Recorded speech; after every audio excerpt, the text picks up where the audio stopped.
Hello, my name is Sam, and today I'm going to talk about building a backyard fountain and my project that I did this spring to make a backyard fountain in time for my wife's birthday, because this was her birthday present this year. She was overseas, and I wanted to have it done before she came back, which was right around the time of her birthday. Now, backyard fountains are beautiful. When they're running with water in them, they're visually pleasing to the eye. You see this gentle water and this sort of curtain of water falling from the upper level to the lower level. In addition to that, you have the sound of the water gurgling and bubbling in your yard. That's very soothing. In addition, the birds really like it. We routinely see robins and sparrows who are bathing, drinking from the fountain, or in the upper part here. They actually dive in and flutter their wings and get all cleaned up, and that's really pleasant to watch too. So yeah, they're great. Now, if you've ever driven around town and looked around where there are backyard fountains, you'd be surprised how many of them are not running.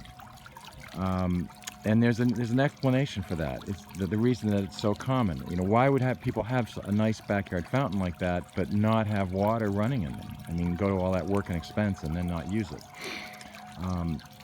The fountain aspect, the water movement is probably 60-70% of the ethical beauty, of the aesthetic beauty of it. Well, there's a simple explanation for it, and I'll use this fountain as an example. Most fountains have a recirculating pump. The recirculating pump is in here, right in the base, and it actually pumps up through a pipe and comes out the top, as you can see. So you pour water in, you fill the fountain, and then you turn the fountain on, and it runs. Well, two things immediately start happening. A, the water starts to evaporate because you're kind of spraying this water all around. You're giving it lots of surface area so it can evaporate.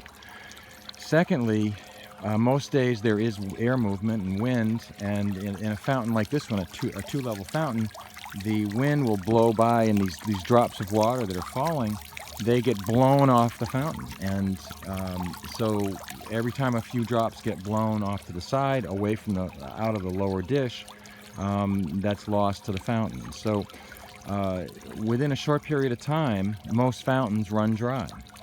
And the enthusiastic homeowner who first gets his fountain runs out, fills it up the first day, and turns it on and enjoys it, comes out and has a drink and so forth, and then wakes up the next morning and the fountain's dry and it's not running. So he runs out, he fills it up again. By noon, this particular fountain that you're looking at right now, if it doesn't get refilled every 5 hours, it will run dry in the summer weather. So that's a real problem. And the enthusiastic homeowner, after a week of running out and filling it up, starts to not fill it up as much. So after 2 weeks, it's getting filled up every 2 days. And after 4 weeks, it's getting filled up once a week. And then after a few months, it's not getting filled up at all, and it collects leaves. And it still looks nice, but it's just a shame that it's not being used for its true purpose. So I'm going to talk about, specifically with this fountain, how I solved that problem. And it's not because I'm a genius, it's because I was actually pretty lucky. As you can see, there's a base here. Key thing with fountains is to have the base level, therefore the bowls are level, and therefore the water flows down in a consistent way all around the fountain. It's got to be level. So you dig out. In this one, it's about a 16-inch square. I dug down a couple, probably, a foot. We're in New England, so the frost does go down fairly deep. But I dug down about a foot, and with the intention to put in stone dust, which is very, very compact stone pellets. And then I compress that down, put more, compress it, put more, compress it, so that basically it's almost like a block of cement under there that's not going to move or settle. That's the plan. So when I dug down, what I thought at the time was just bad luck was I ran into the irrigation system pipes. Actually, they were there right at that spot, which I just happened to pick. Two of the pipes for the irrigation zones, for two zones, were exposed. And luck would have it, since I was using a pitchfork to loosen the soil, I actually punctured one of them. And so after a lot of cursing, knowing that I was going to have to replace that section of pipe, and cursing my luck for having the irrigation piping running right under the spot where I needed to place the fountain, which I did. I placed the fountain so that's in the middle of that picture window that you see in the back. And so when you're inside the house looking out, or even if you walk into the house through the front door, which is on the far side of the house, what you see is the fountain positioned right in the center of that big picture window. And it makes it look like a painting, if you will, or it's just nicely framed. So that's why the fountain is there. Now, my bad luck was that that spot had two irrigation pipes underneath it. So anyway, I dug it out. I finished digging it out, and then I had to dig it from there. I had to dig a trench over here to the side of the house over there, where the electrical box, electricity was available. You can see the little electrical box that I installed there. Anyway, I had to dig a trench all along here from the fountain. So I did all of that, and as I was doing it, my brain sort of said, well, how can I make lemonade out of lemons here? The lemons being the pipe that I had pierced. And eventually it dawned on me that, you know, it probably wouldn't be that hard to tap into that irrigation pipe and run a tube somehow that would bring water from the irrigation pipe up into the base of the fountain. Because if you've ever done anything with irrigation systems, they have a controller. It's a little computer, and you can program when and for how long and how many times a day each zone is turned on, and that computer does it. Once you set it, every day it's going to do the same thing. So I don't know why, but I had it in the back of my mind that it would probably be good if I could somehow automate the filling of this fountain. Not that I had ever experienced the problem that I described earlier of having a fountain and having to fill it yourself every day, but I kind of projected that in my mind. So I started thinking about it, and I went up to Home Depot, or I actually did it on the web, I think. I discovered that the irrigation systems have these very small heads and spray heads for spraying like flowers, little flower beds and things, you know, where they don't have a great big head that swings 360 degrees. They just have a little sprayer, and that sprays like an area like this. And those are fed by little quarter-inch tubing. And at Home Depot in the garden department, you'll find these parts. But so I went up to Home Depot, and sure enough, they had this stuff here. You can see that thin tubing, and that's exactly what it was meant for. And they had the little heads and everything. And they also had this very small fitting, which is it's called a puncture fitting, and first you do is you drill a small hole. This, by the way, this is the typical 1-inch feed pipe that you have for an irrigation system, that they run it all over your property to the area where the heads are, and then they connect the heads to this. So this brings lots of water to a zone. So 1-inch pipe. Anyway, what you do is to connect this to it, this quarter-inch tubing, you drill a small hole in your existing pipe, okay, like right there, and then you push this little fitting into that hole, and it just it's wider than the fitting, so when it goes into the hole, it like snaps in, and this stuff is very rigid, so if it snaps in good, it's not going to come out, and it's going to be sealed. Just to make sure that it was sealed, I put a little silicone caulk around it as I pushed it in. And then you run your tubing as far as you need to run it. This is, you can buy like 30 feet of this stuff. So you don't have to have the piping right under your fountain the way I lucked out, okay? This, you know, my piping could have been, could have been over here where I'm standing. And in fact, there was some piping that ran through here. In fact, there's one of the heads. But I could have connected in there and then run with, 10 or 15 feet of this quarter-inch tubing, run it over to the fountain. So long story short, I did that, and I ran the 1/4-inch tubing up through the base of the fountain. All the fountains come with a base with a hole in them, and what they mean to have go through that hole is anything like a tubing, like a water tube, like I'm talking about. But you also run your electrical wire that connects to the pump. The pump is in here. The electrical wire from the pump goes down through the base and then comes out, and you run that through an extension cord, or you whatever you would do for electricity, you connect it and plug it in. But the good thing is that you can also run this 1/4-inch tubing up through there. So what I did basically is run that 1/4-inch tubing up through the base of the fountain, and it comes up into the pump chamber, which is here. And you can see that pump chamber. You can't really see the tubing because it's dark in there, but the tubing runs up about to here, because that's an empty chamber in there. And it is from the pump. The pump is right here at the bottom, and then there's a tube that runs up from the pump up here, connects to this, connects to that, and then water comes out. So using some plastic tie wraps, I secured the feeder tube, the 1/4-inch feeder tube, to that pipe, that tubing that goes up here. That way, when the irrigation system turns on, the water will spray out up here, and then the water will fall down there and fill the fountain.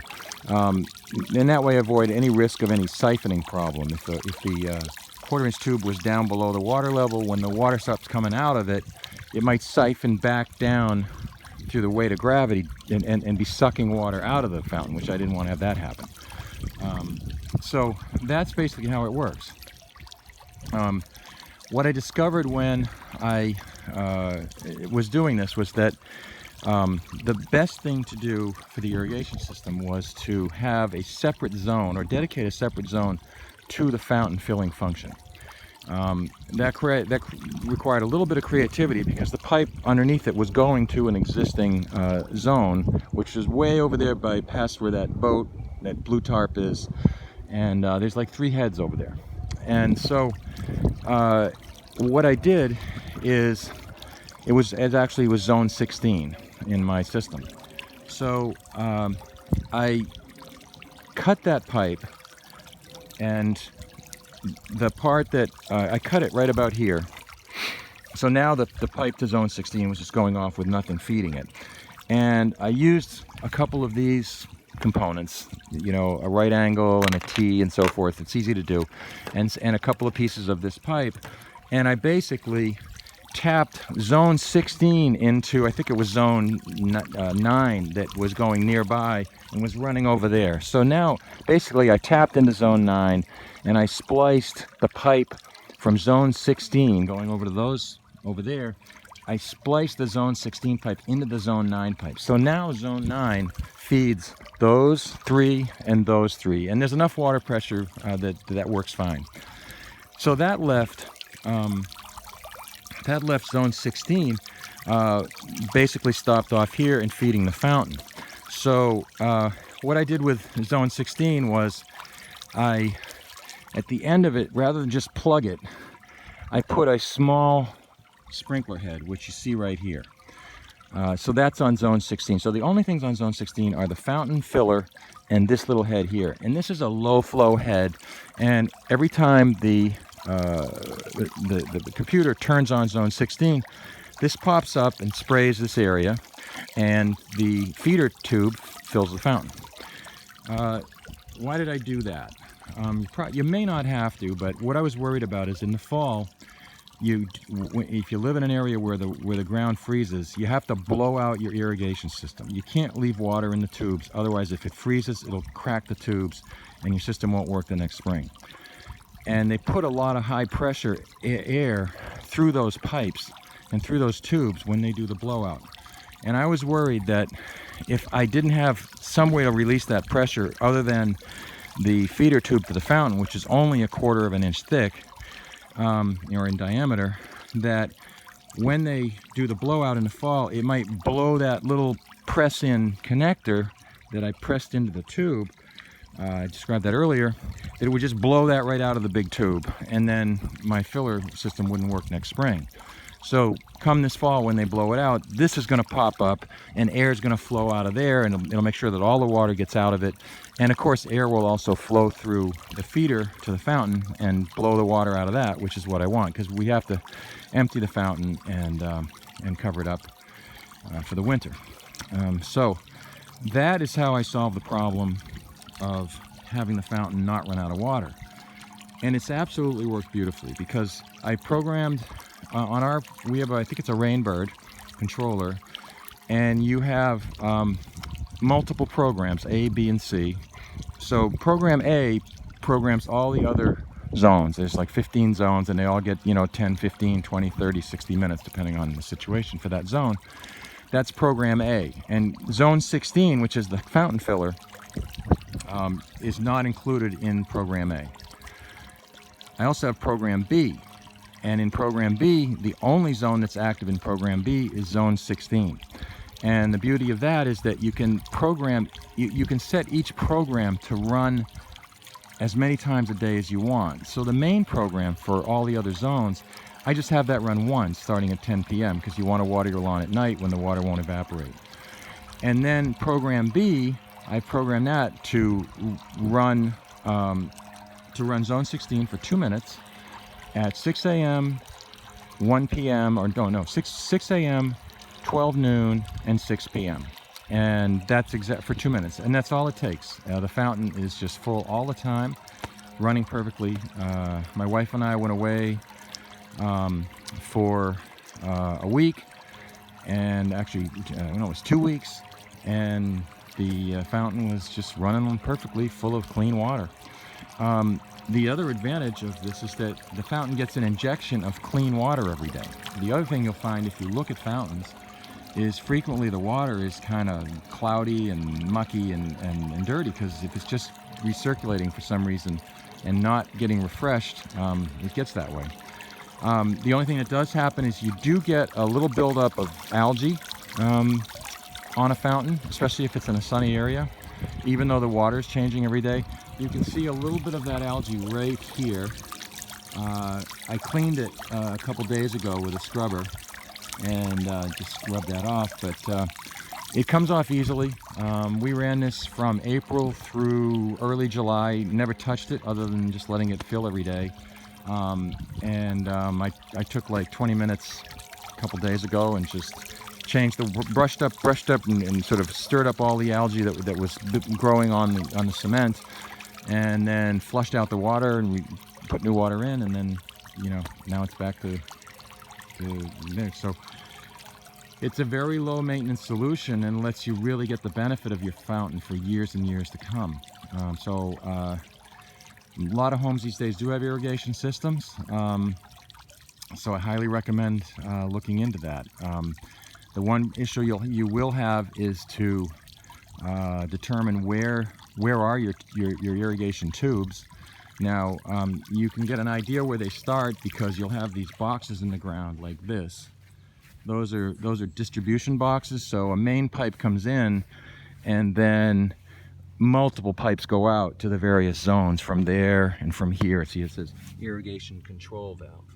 So if you open that up, you'll actually see the multiple pipes coming out of that in a certain direction. That'll give you an idea where they go. And because you can, that 1/4-inch tubing is so cheap, I could have opened this box up and just seen, okay, there's a pipe coming out right here. Bang, I could have dug down there, tapped into it, and then just dug a very narrow trench to bury the 1/4-inch and to run it over to the fountain. So you should be able to do that without too much trouble. Okay, so that's about the importance of filling the water, keeping the fountain filled with water. The next issue you've got is electricity. This is my electrical feeder, okay, and as you can see, there's an outlet right there. I think you can see that, and that's the plug that comes from the fountain. It comes out the bottom, runs underground, runs up through conduit. You can see the conduit right down in there. a steel conduit, and then up into this box. That's all code. I use this. This is a camo box or a camo belt box. Works well for this purpose, just to cover that up so absolutely no water gets into it. I stuffed, as you can see, I stuffed a plastic. That's actually a plastic bucket used that you buy in a hardware store for when you're going to do painting. But it fits nicely. So anything that hits this just dribbles down. I put this is simple downspout, gutter downspout material. They bought it at Home Depot for like $1.99. It's just sturdy. You don't see the conduit. It kind of blends in better. It'll hold up to the weed whacker. Anyway, so the electrical comes through a trench that I dug right along here, right through here, over to this area. And this is where I had this electrical box already. This is what I added for the fountain. So I tapped into the to the 110 electrical here, came down through this conduit into this switch box. I can switch the fountain off permanently with that switch. I'm going to leave it on for now. And then, as you can see, pipe goes down, and that's a 90-degree angle pipe that goes down about 8 inches, about 12 inches underground, and then just runs across through the trench over to there, where I showed you before, in conduit. That's the electrical code for outdoor wiring. The conduit keeps the water away, keeps the critters away from it, and works really well. The last thing I did in terms of controlling the fountain is in this box here, in order to control the fountain as easily as possible, I put a smart switch that's a smart switch you can see in there, which is plugged into the outlet, and then the wire to the fountain pump is right there. Why did I do that? Because with the smart switch, you get a smartphone app. Smart switch was like $25 from D-Link. You get an app, and it's Wi-Fi enabled. So I connected that smart switch to my Wi-Fi from the house, which reaches out here, and then from my phone I can do two things. I can turn the fountain on, which basically tells us which to turn on. I can turn the fountain off, turn it off, but it also lets you set up a schedule to say turn it on at 6 a.m., shut it off at noon, turn it on again at 5 p.m., shut it off at midnight. Whatever you want, you can set it up that way. I set up a schedule in the beginning.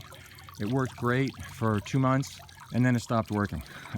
So lately we've just had the fountain running all the time. When I have some time, I'll probably download a new version of the app or call D-Link and ask them what's going on, because it clearly was working, and then for some reason it just stopped. But that's a nice feature. Also, if you have Wi-Fi that extends out into your yard, if your Wi-Fi doesn't reach your yard, you can put a Wi-Fi extender in the part of your house that's closest to the fountain, and it may extend it out so it does work. That's what I did.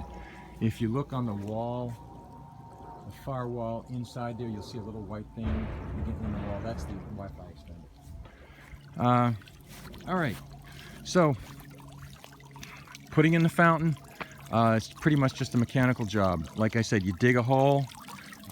You put stone dust to dig your hole at least 12 inches deep, depending on where you are in the country.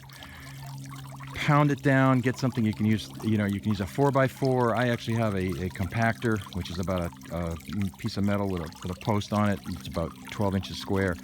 Just pound it down as hard as you can get it, and then level it. Get a level, smooth it, put your level on it, all different directions. Make sure that bubble's right in the middle, so that base is really, really level and solid. And this fountain, by the way, is made by Campania. They're in Pennsylvania. I bought it through a garden center in Lexington, Massachusetts. Couldn't be more pleased with the product itself, or with the service that I got from the garden center. They gave me lots of good information about installing it. It comes in 4 pieces. The base right here, the big bowl, the pedestal, and its bowl.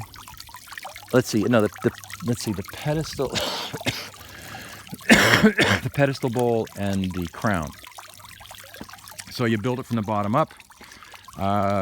You get this in place. We laid that on its side, like, you know, laid it down this way with that edge right along the edge of the area that we excavated. We pushed the irrigation tube through the hole and stood it up part way. I had my friend help me with this. We lifted it up about halfway. Then, actually, we then lifted it up all the way. So now we had the irrigation tube coming up through it. You want to make sure that the irrigation tube, when it comes out of the ground, comes up right under the hole in the base, so that if you came in from the side, the base might crush the tube and squeeze it so the water couldn't come through. So you want to come up right through the middle of that area that you excavated. So then we added this bowl to it on top of the base.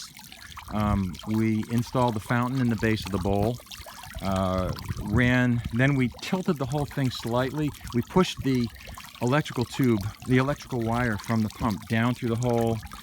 We tilted it. My friend tilted the whole thing up, so I had about a gap like this between the base and the ground, so it came up kind of like that. And I kind of fished under there with a wire and was able to grab the electrical cord from the pump and pull it out. And what we did is in the base there's a little tunnel sort of in the base itself. So you make sure that the electrical wire is positioned underneath that little half tunnel. And then it came out and goes underground here, up through the inside of this, and then comes in and gets plugged in. Okay, so then we added this pedestal to cover that over. Then we added this, connected this piece here has a little copper pipe that comes down from the top of it about that long. The plastic pipe that comes with the fountain connects to that, and you put a hose clamp on to tighten it, and then we put this on, and we're ready to fill it. But first thing we did is we shimmed it. So you get your level, and you need like a 3-foot level to go across this, or a 4-foot level, and then maybe a 1-foot or 2-foot level. And we we shimmed this. You can shim that underneath, and the fountains come with little shims. You want to get that level. Then once that was level, then with this on there, we leveled this by shimming it along there. Then we put this on and we checked the level there, and we shimmed it. You can see a shim there. It's another shim over here. And so we got it perfectly level. Then you just put this on, turn it on, fill it with a hose or a bucket, and or you can use the irrigation system. Just turn on that zone manually and let it fill it. That was it. It's been running fine ever since. So this definitely, I definitely gained a lot of points with my wife by doing this for her birthday. She loves it. She's out in the yard all the time, and I love it too. So, yeah, we've had lots of compliments from friends who've come and visited us, and our family when they come home. So I hope you enjoyed the video. I hope it's helpful. I hope it will some people avoid going through all the work of putting in a nice fountain and then realizing that keeping it filled is too much of a hassle. So add any comments or questions and I'll try to respond. Have a great day.